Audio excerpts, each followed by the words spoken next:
Hi friends, எல்லோரும் எப்படி இருக்கீங்க? நல்லா இருப்பீங்க. பேசும் கிரகங்களிலிருந்து உங்கள் நித்யா ராஜேந்திரன். ஃப்ரெண்ட்ஸ், நம்ம இப்போ சுக்கிரன் பற்றி பார்த்துட்ருக்கோம் இல்லைங்களா?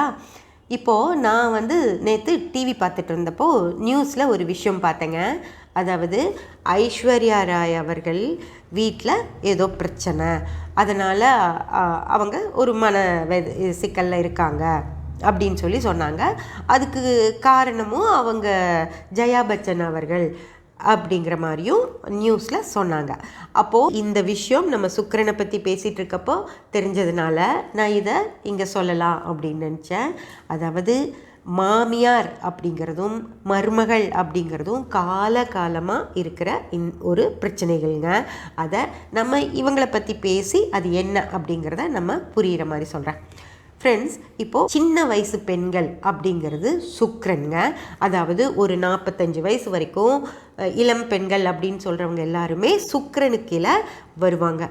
அதுவே 45 வயசுக்கு மேலே போயிட்டு கொஞ்சம் அம்மா, பாட்டி, மாமியார் அந்த மாதிரி ஆயிடுவாங்க இல்லையா, அவங்க எல்லாருமே சந்திரனில் வருவாங்கங்க. அந்த கொஞ்சம் மூத்த பெண்கள் எல்லாமே சந்திரன், கொஞ்சம் இளைய பெண்கள் எல்லாம் சுக்கிரன். ஐஸ்வர்யா ராய் அவர்களையே எடுத்துக்கலாம். அவங்க மிகப்பெரிய ஆளுமை.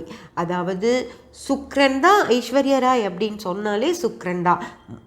காரணம் அழகு, அதுக்கப்புறம் கலரு, அதுக்கப்புறம் அவங்கக்கிட்ட இருக்கிற பணம், அதுக்கப்புறம் அவங்க பண்ண விஷயங்கள், அதாவது மாடலிங் அப்படிங்கிறதும் சுக்கிரனுடைய தொழில் தான். அதே போல் நடிப்பு அப்படிங்கிறதும் சுக்கிரனுடைய தொழில் தான். ஒரு நடிகையாக இருக்கணும் அப்படின்னா, அதுவும் சக்ஸஸ்ஃபுல் நடிகையாக இருக்கணும் அப்படின்னா சுக்கிரன் வலுத்திருந்தால் மட்டும்தான் அவங்க சக்ஸஸ்ஃபுல்லான நடிகையாக, அதாவது அவங்க ஒரு 18 வயசில் இருந்து இப்போது அவங்களுக்கு ஒரு 50 வயசு இருக்கும்னு நினைக்கிறேன், அது வரைக்குமே அவங்க சக்ஸஸாகவே இருக்காங்க. அப்படின்னா அவங்களுக்கு சுக்கிரன் வலுவாக இருந்தால் மட்டும்தான் அவங்களால ஒரு சக்ஸஸ்ஃபுல் நடிகையாக, ஒரு மாடலாக இருக்க முடியுங்க. அதே மாதிரி இவங்க மாடலிங் பண்ணதுக்கும் அவங்க நடிச்சும் நிறைய சம்பாரித்து வச்சுருப்பாங்க. அதுவும் கோடிகளில் தான் அவங்க சம்பாரித்து வச்சுருப்பாங்க. அதே போல் அவங்கள பார்த்தாலே தெரியுது அவங்க யூஸ் பண்ணுற எல்லா விஷயங்களுமே லக்ஸுரியாக தான் இருக்கும்.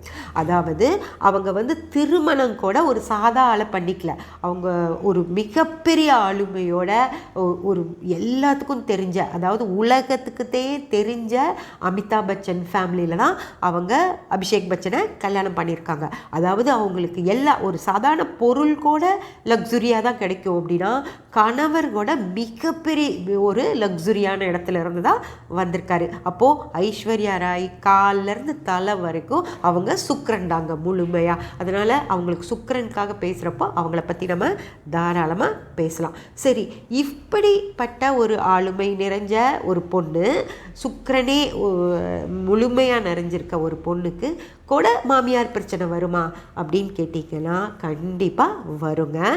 ஏன் அப்படின்னு பார்த்தீங்கன்னா, ஒரு ஜாதகத்தில் ஒரு 10ஆம் பாவம் அப்படின்னு சொல்கிறது தான் மாமியார். எப்படி 10ஆம் பாவம் மாமியார் ஆகும் அப்படின்னா, ஒரு பெண்ணுக்கு கணவர் அப்படிங்கிறது 7ஆம் பாவம், அந்த 7ஆம் பாவத்துடைய தாயார் ஸ்தானம் அப்படிங்கிறது 4ஆம் பாவம். அப்போ 7லேருந்து நீங்கள் எண்ணிட்டே போனீங்கன்னா 10ஆம் பாவம் தான் 4ஆம் பாவமாக வரும். அப்போது ஒரு மருமகளுக்கு மாமியார் அப்படிங்கிறது 10ஆம் பாவம்.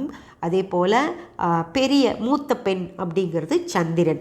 அப்போது ஒரு ஜாதகத்தில் சந்திரன் கெட்டு இருக்குது, 10ஆம் பாவம் கெட்டு இருக்குது அப்படின்னா கண்டிப்பாக அந்த மாமியார்னால் அவங்களுக்கு பிரச்சனை இல்லை, இந்த பொண்ணுக்கு மாமியார் ஸ்தானமே கெட்டிருக்கு.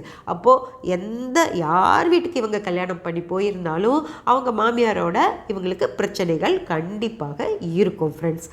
ஆனால் ஒரு விஷயம் நம்ம பார்க்கணும், ஐஸ்வர்யா ராய் அவர்களுக்கு கண்டிப்பாக சந்திரன் கெட்டு இருக்க வாய்ப்பே இல்லை. ஏன் அப்படி சொல்கிறேன் அப்படின்னு பார்த்தீங்கன்னா, 20 வயசில் தான் இருக்கும்னு நினைக்கிறேன் அவங்க உலக அழகியாக வின் பண்ணப்போ. அந்த வயசுலேயே அவங்கள ஒன்றும் சும்மா வெறும் அழகுக்காக மட்டும் அவங்கள அந்த இதில் ஜெயிக்கலை. அவங்க வந்து ரொம்ப மதிநுட்பமான கேள்விகள்லாம் கேட்டு அதுக்கு இவங்க சரியான பதில்களை கொடுத்ததுனால தான் அவங்க வந்து அந்த போட்டியில் வின் பண்ணுறாங்க. அப்படி ஒரு அப்போ அந்த கேள்விகள்லாம் முதல்ல எழுதி கொடுத்த கேள்விகளும் கிடையாது. அந்தந்த நிமிஷம் அவங்களுக்கு கேட்கப்பட்ட கேள்விகளுக்கு மிக சரியான பதில்களை கொடுத்ததுனால தான் அவங்க வின் பண்ணாங்க. அப்படி ஒரு கேள்வி கேட்டதும் அதை சரியாக பதில் சொல்கிற ஒரு பொண்ணுக்கு எப்படிங்க சந்திரன் கெட்டிருக்க முடியும்? அதாவது மதி கெட்டிருந்தா எப்படி அவங்களால இவ்வளவு சிறப்பான பதில்களை கொடுக்க முடியும் இல்லைங்களா? பதில் கொடுத்து உலக அழகியா யூனிவர்ஸோட அழகியாக ஜெயித்தாங்க. உலக அழகிங்கிறது கூட இந்த சுஸ்மிதா சென் தான் ஜெயித்தாங்க. இவங்க வந்து யூனிவர்ஸ் டாப்பராக வந்தாங்க, பிரபஞ்ச அழகியாக தேர்ந்தெடுக்கப்பட்டாங்கங்க.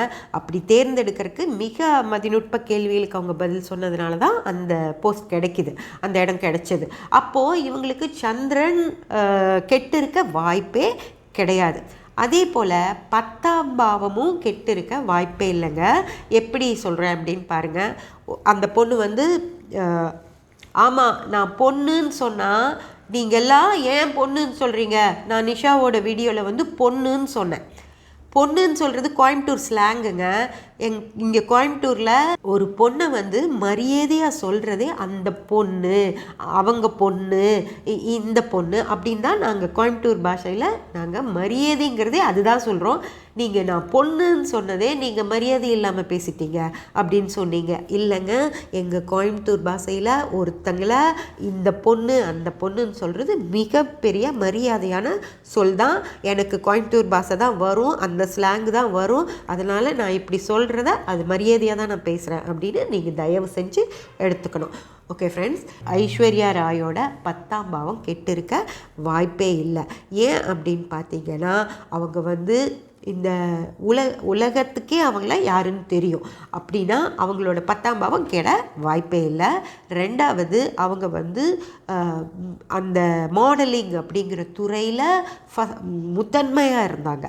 அதே போல் இப்போது 50 வயசில் கூட மணிரத்னம் அவர்களுக்கு நந்தினி கேரக்டரை பற்றி யோசித்ததும் அவங்களுக்கு ஞாபகம் வந்திருக்கிறது ஐஸ்வர்யா ராய் தான். அப்படிங்கிறப்போ அவங்க அந்த இடம் அவங்களால அந்த விஷயத்தை சிறப்பாக செய்ய முடியும் அப்படின்னு சொல்லி ஒருத்தங்க முடிவு பண்ணுறாங்க. அதுவும் அவ்வளோ பெரிய டைரக்டர் முடிவு பண்ணுறாரு அப்படின்னா அவங்க எப்பேற்பட்ட ஆளுமையாக இருப்பாங்க, நடிப்பு ராட்சசியாக இருப்பாங்க. அதனால தான் அவங்களுக்கு அந்த கேரக்டர் கொடுக்கப்பட்டுச்சு. அதையும் அவங்க சூப்பராக பண்ணியிருந்தாங்க. அது 10ஆம் பாவம் நல்ல வல்லத்தன்மையோட இருக்கிற ஜாதகர்களால் தான் இப்படி ஒரு கேரக்டரை அப்படியே உயிர் வர வைக்க முடியுங்க. அதனால் 10ஆம் பாவம் ஐஸ்வர்யா ராய் அவர்களுக்கு கெட்டிருக்க வாய்ப்பே இல்லை. ஆனால் ஏங்க மாமியாரோட பிரச்சனைகள் வருது அவங்களுக்கு அப்படின்னு நீங்களே தானே சொன்னீங்க. சந்திரன் கெட்டிருக்கணும், 10ஆம் பாவம் கெட்டிருக்கணும், அதனால தான் அவங்களுக்கு பிரச்சனைகள் வருது அப்படின்னு சொன்னீங்கல்ல. அப்படின்னு சொன்னீங்கன்னா அது மட்டும் காரணமாக இருக்க முடியாதுங்க. இப்போது அவங்களுக்கு இப்போ நடக்கிற, ஏன்னா அவங்களுக்கு திருமணமாகி கிட்டத்தட்ட 15-16 வருடங்கள் ஆகுது. இப்போ இந்த 15 வருடங்கள் மாமியார் கூட பிரச்சனை இல்லாமல் இருந்தவங்க திடீர்னு இப்போ மட்டும் அவங்களுக்கு ஏன் பிரச்சனை வருது அப்படின்னு சொல்லி பார்த்தீங்கன்னா தசா புத்திகள்ங்க.